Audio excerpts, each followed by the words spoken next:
Hi, folks. Welcome back. Glad you could join us for this session. This, as I mentioned a moment ago, is a little bit of a different slant than what we've been talking about so far during the conference.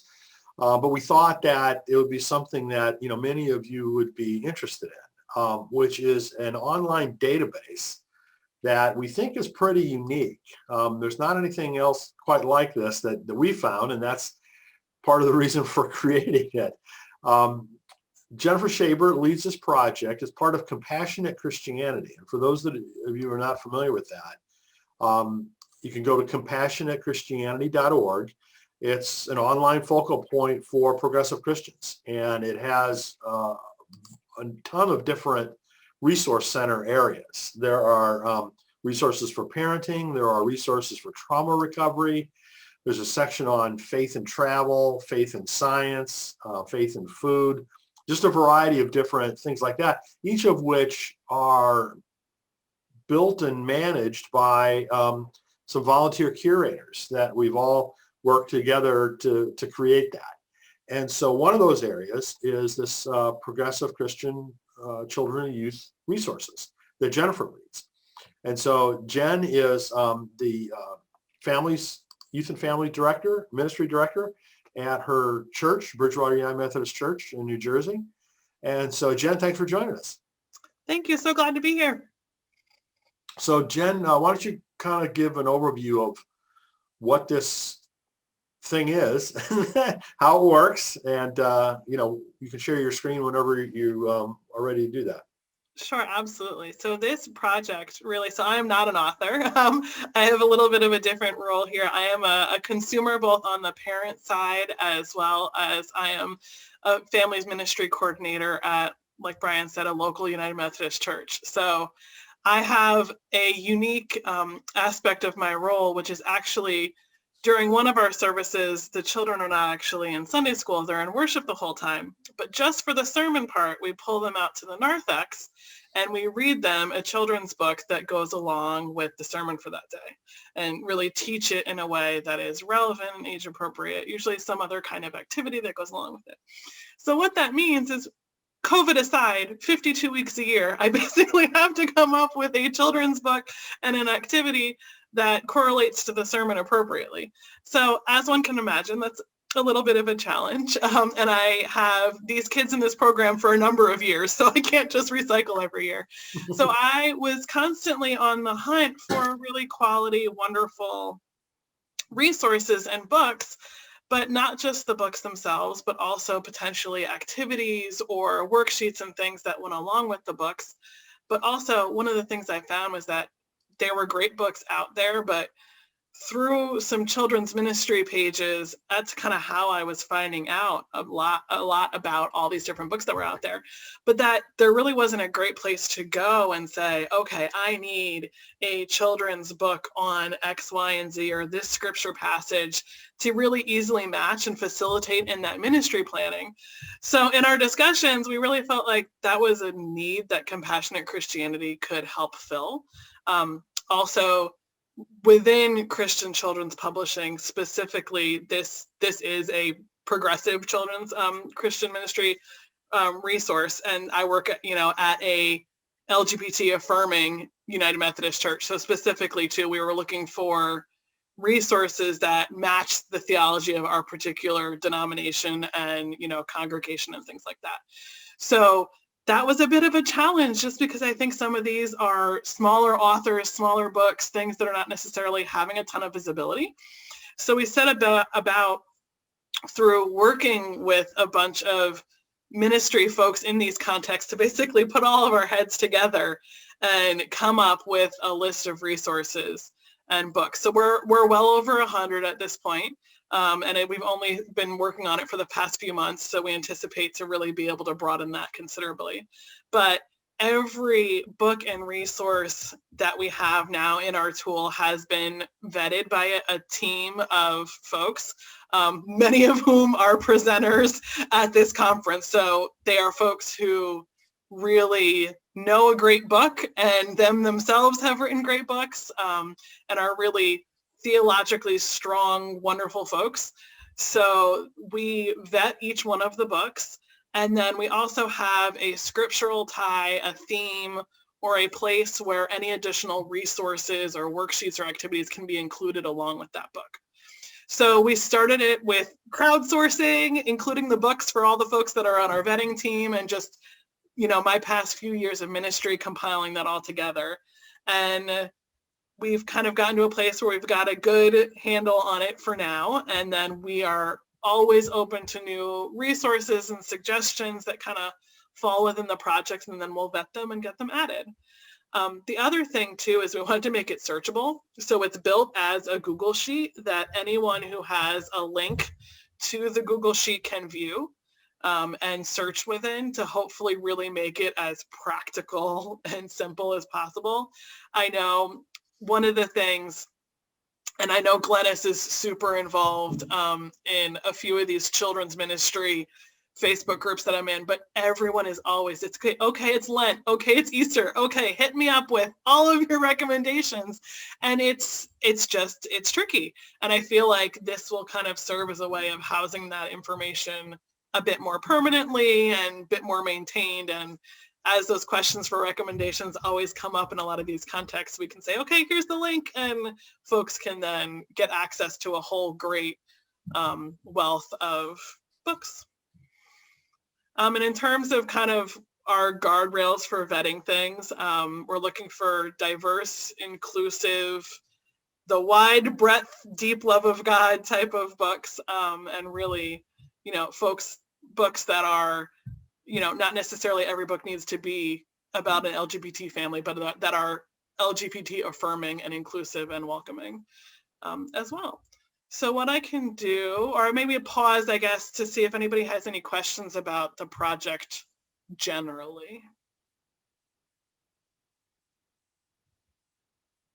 Yeah, one thing I should have mentioned up front too, if you're not really compassionate Christianity, I own that too. So I lead that just like I lead Writing for Your Life, but it's a distinct effort. Okay, so I will share my screen.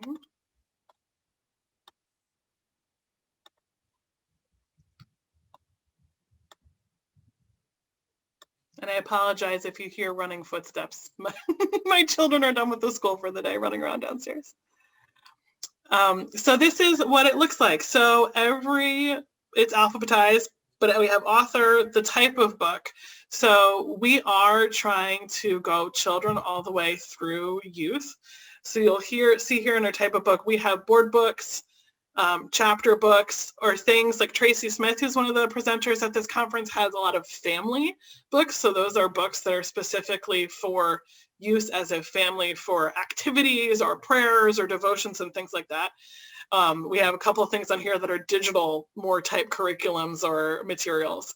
So we do kind of span that breadth of type of resources that we're looking at. And honestly, we are willing to expand it and happy to expand it even beyond that. Things that are a bit different or kind of lie outside traditional categories. We're totally open to that. We want to be flexible in terms of the types of things that are emerging or new and different that this could help give folks visibility to. Age groups, so we primarily have things classified as 0 to 5, 6 to 10, and then 11 plus, because we find that seems to, that tween age range of 11 seems to be where things best sort of break off into a new realm of things. And then we have a theme or a topic, the scriptural tie, and then supplemental resources. So whether that is a PDF, so like in this instance, Jennifer Grant's book, another presenter at this conference, has a resource to go around along with her great new book, A Little Blue Bottle. So that specifically could be a link to a PDF.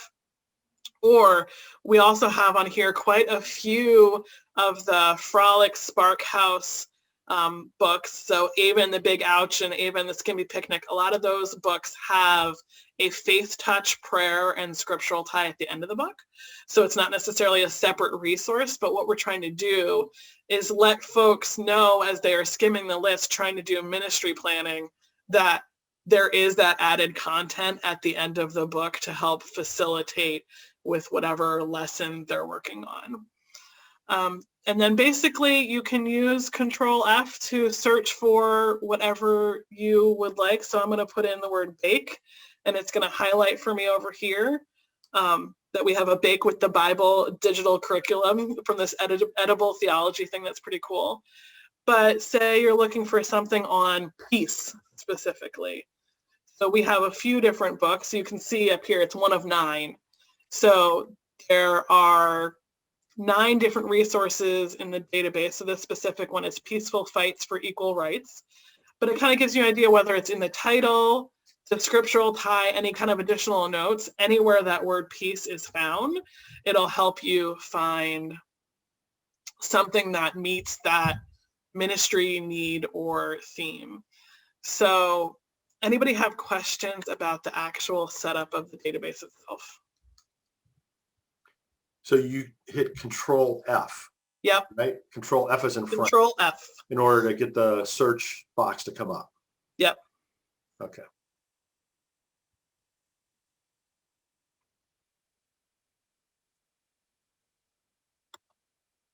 So in terms of using it, or I think especially for you all as folks that are authors or working on materials that could one day be housed as a part of this, I think one of the things, and we talked about it a bit at the previous Children's Writers Conference, but those supplemental resources, those scriptural ties, and being really clear that your book lines up and fits neatly with those specific needs can be a really big help, because I think it's hard for folks to sometimes know that the author has those additional materials, or frankly, I mean, all of us as ministry professionals are working, lots of hours and things like that, that if we know that we can pick up a book that has activities or discussion questions or things that are already done for you, it's one less thing that you have to do. And we're all stretched for time. So I think as you're an author or a publisher working on those materials, those are fantastic and very helpful things to have, and really can help make your book be that much more useful to folks that are using it. So what about folks that are interested in submitting something for consideration to be included? Absolutely. So right now there is a Google form. So it's separate than the Google sheet that I just showed you, but there is a Google form, kind of like any other little document thing that you'd fill out online, that you can submit the information with however, and it provides you the opportunity to determine for yourself as well what theme you'd like it to be associated with, what scriptural tie you'd like it to be associated with. And then our team then vets it and eventually, makes a decision on the material and includes it on the database. So I don't know if you folks can see that. Oops. Says you've started screen sharing, but we can't see anything. You can't see it. I wonder what happened. No. There you go. You see it now? Now we can. Okay. For some reason, my computer froze a little bit or something. But yeah, so this is the page on the Compassionate Christianity website where this is found. So if you go to the main Compassionate Christianity page, under Community Resources, you'll find a link that says Progressive Christian Children's and Youth Ministry Resources. And that's how you get to this page. And then you can view the database here. So if you click on this link, that takes you to the spreadsheet that Jen just showed you. And all the instructions for how to use it are right there as well. So if you don't remember, it's all right there. Yeah, here's the Control F that we were just talking about. And then here's the link if you want to make a submission. That will take you to the Google form that Jennifer mentioned, which is right here. So I'm not going to go through all that, what it looks like, but just to, let you know that that is where it's at and that is what it looks like. And I know one of the things that this conference is so fantastic about is supporting other people. So what I would say too is please look at our list. And if you know of great books that are not on there, please submit them. There's only so much that the folks that are on the vetting team and myself know of. And so please feel free to submit your work or friends' work, or just help us share both the submission form as well as the database itself, because that's half the struggle is, finding out about the different resources and then honestly getting it into the hands of folks who could really use it and find it helpful. So any of that help would be greatly, greatly appreciated. And if it's a book, it should be published, right, Jen? Yes. I mean, you can let us know if something's coming. We've had a couple publishers let us know that things are coming. So we can then flag it on our sort of internal side, and then we can include it on the list once it's published or note on there when it's coming. And we've gotten, ourselves on the radar screen of a couple of different progressive Christian publishing houses, particularly Beaming Books and Flyaway Books, right, Jen? Correct. Yeah, that's a large chunk of them. Yep. I mean, but we have stuff from folks all over. We have self-published books on there. We are absolutely not beholden to any specific publisher, but those have a lot of Beaming and Flyaway just happen to have a lot of the books that a lot of us have used in our ministries so far. So Mark, I saw the question, absolutely self-published. Yes. Absolutely. Yeah. Yep. And I think as part of the form, the submission form, it asks you to provide things like your website and things like that, right, Jen? Yep, exactly. Or any supplemental resources. There's a couple free text fields. So feel free to, share a bunch of information. Not all of it obviously gets on the pretty polished end version that goes out to all of the viewers, but feel free to send us a lot of that information, and then we can kind of sort through what we want to ultimately share. But it's totally fine to give us other information, resources, comments, ideas, etc. I mean, the one thing to keep in mind is this is just completely a volunteer organization.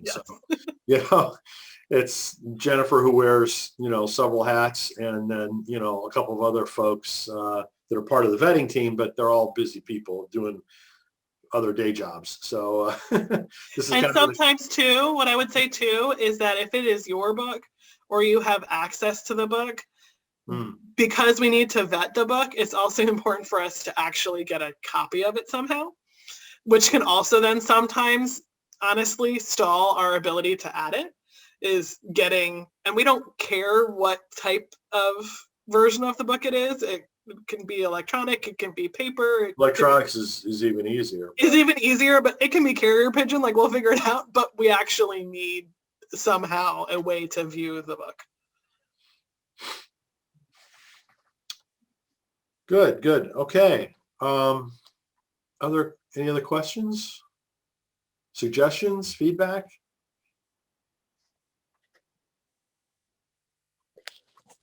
I have a question. Sure. Go ahead, Sarah.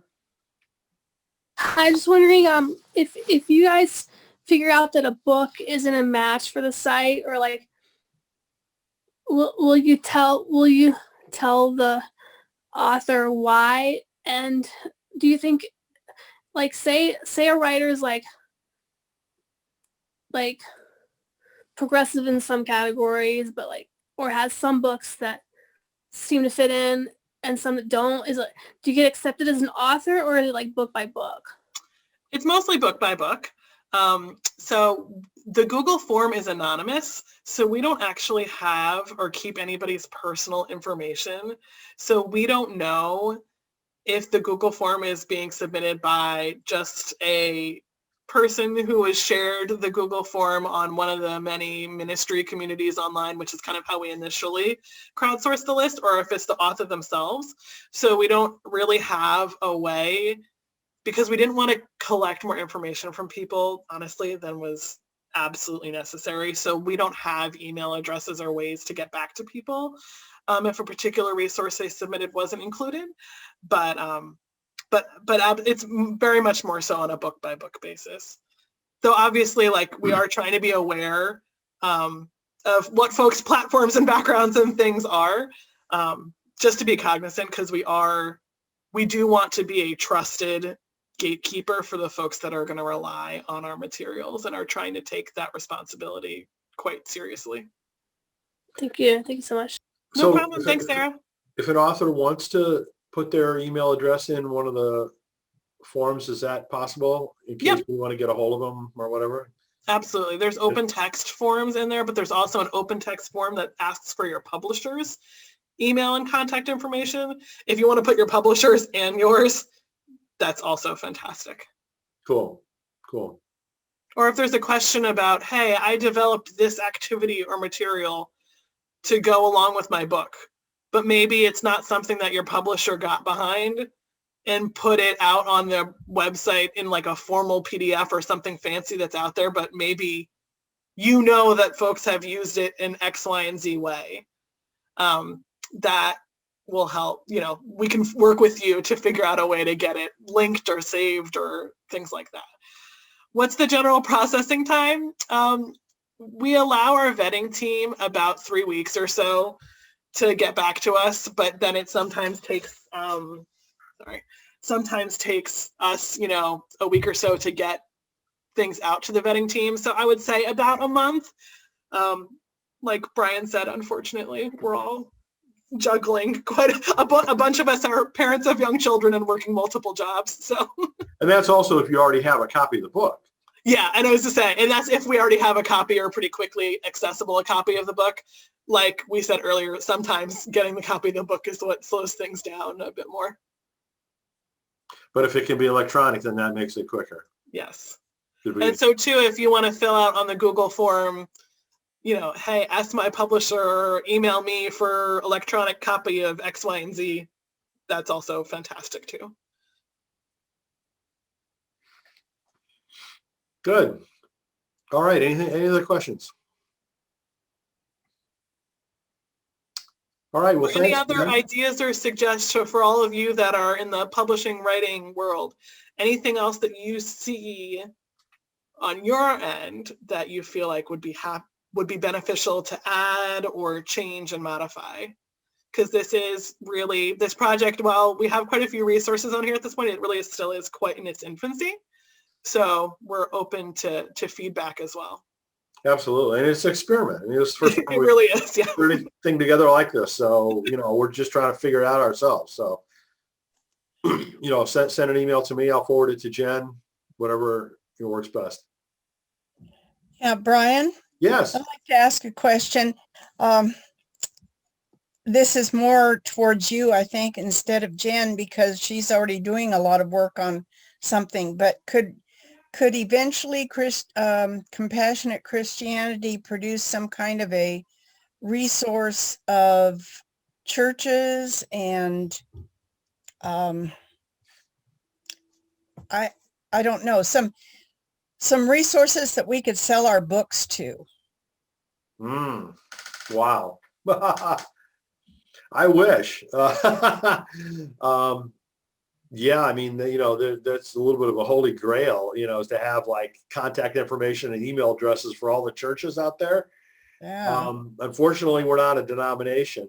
Each one of the denominations has that, and they guard it very closely. Okay. I haven't figured out a way to do that. And even still within the denominations, like I know it's not like I even as a United Methodist, specifically for children's and kids ministry, it's not like there's even this, unfortunately, like great national listserv of emails of all the folks who work in family and children's ministry throughout the denomination. Like I wish that existed. Yeah. And one of the things that we were having a conversation on the Facebook page was, there's a lot of great youth ministry resources, and especially at the denominational conference levels, but there isn't necessarily always folks on the denominational conference levels that are specifically like family and children's ministry. Right. So an opportunity is out there for sure. Thank you very much. Yeah, no, I wish I had that, but that's I mean, the closest things are, the Facebook groups. I think, either the Writing for Your Life Facebook group or, as Jennifer's mentioned, there's, Progressive Christian, what is it, Family Ministries? Is that? There's a Progressive Children's Ministry and then an Unfundamentalist Children's Ministry page that are both pretty active with a lot of children's and family ministry folks on it. that some of the authors and folks are involved in and participate in. I know Glennis in particular, with the launch of her 'Twas the Morning of Easter book, put out these really cool story walk activities that she really shared within those groups, and so many churches participated and used them, and it was really cool to see. And I think it just goes to show that these, like, we ministry professionals are hungry for great stuff like that. So once we have something that is made and easy to use, it just takes off, which is really cool and really neat to see. But we need to find out about it first. I think that's half the battle, right? And I think that's what Marsha was saying, is we need to have a way of hearing about it and finding out about it to know that it's even out there. Because I think there's great stuff that's out there that we just don't necessarily all know about. Yeah. So, I mean, as Jen said, we're kind of in the early stages of this whole thing and just trying to build awareness of it, just so that the use of it grows and the submissions to us grow, so that we can make it even more powerful and useful for people. And I really think of it, honestly, as free advertising and word of mouth for all of you author folks, Absolutely. I think it's hard to get, all of your books out there to the right folks. And so this may feel like a pretty targeted and niche project, which in some ways it is a bit, but we're hoping that makes it ultimately very useful and practical for the folks that are the consumers for it. Exactly. As Jen mentioned, the way this whole thing came about is because she was trying to find this information, across the internet or wherever she could find it. And there's no kind of like central repository. So we created one. All right. Well, thanks everyone. And thanks, Jennifer, for sharing this with us.